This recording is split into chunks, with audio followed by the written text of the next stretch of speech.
Today, we're diving into a really cool classic book on creativity by Roger Von Oak. We're going to explore these things he calls mental locks that hold us back, and, maybe more importantly, how a good whack on the side of the head can be the exact thing we need to break free. So let me ask you something right off the bat. When was your last truly creative idea? I mean, really think about it.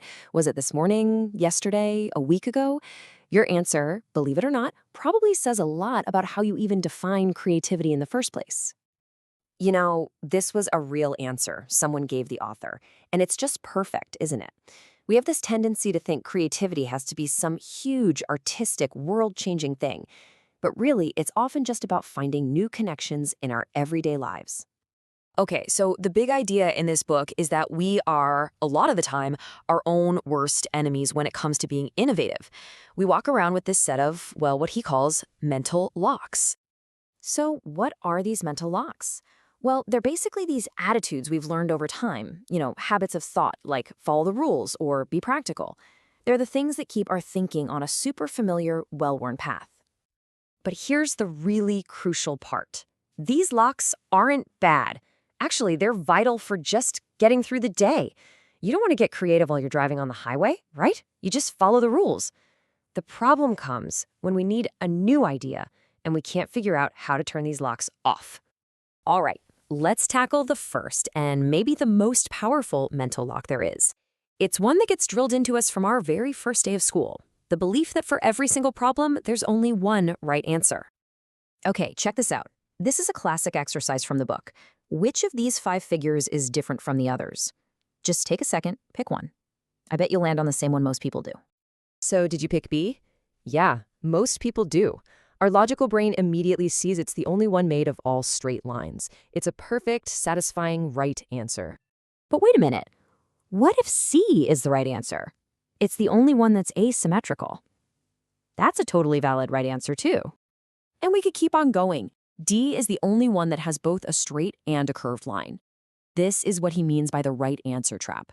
The second we find one solution, we just stop looking, and we miss all the other possibilities. Think about it. When you only have one idea, you have nothing to compare it to. You can't see its flaws or its true strengths. The real key to finding better solutions is to always look for that second, third, or even fourth right answer. So if we're stuck in all these mental locks, how in the world do we break free? Well, the book's solution is simple, and it's pretty memorable. We need a whack on the side of the head. Now, a whack isn't a physical thing, obviously. It's a jolt to your thinking. It's anything that just knocks you out of your routine assumptions and forces you to look at what you think you know in a completely new way. And these whacks are literally everywhere, if you're just open to them. A big failure at work, a silly joke, even a totally random question like, why do we drive on a parkway and park on a driveway? Anything that jolts your perspective. Okay, so let's get practical. Knowing about these mental locks is one thing, but how do you actually unlock them? Let's go through a couple of tools you can use to give yourself a whack anytime you need one. Okay, tool number 1 is one of the most powerful creative techniques there is. Basically, combining stuff that doesn't seem to belong together. Take ideas from completely different worlds and just see what happens. So many of history's greatest innovations came from this exact process. For example, let's talk about Johann Gutenberg. He was familiar with 2 totally different technologies. The wine press, right, which applies a ton of force over a big area, and the coin punch, which leaves a really detailed image on a tiny little area.